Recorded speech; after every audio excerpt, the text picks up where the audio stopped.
जेव्हा मार्केटमध्ये एक नॉर्मल मूव्ह नंतर अचानक मार्केटमध्ये एक बिग कॅन्डल बनते तर मोस्ट न्यू ट्रेडर्स इथं कन्फ्यूज होतात की आता काय करायचं.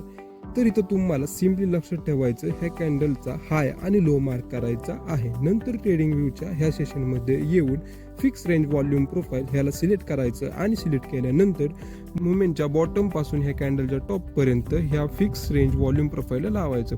जिथं तुम्हाला दिसेल की मार्केटने बिलकुल काहीच व्हॉल्यूम नाही दाखवला तर तो व्हॉल्यूम गॅप नाहीतर सिंपल शब्दात म्हणलात तर एक फेअर व्हॅल्यू गॅप बनतो.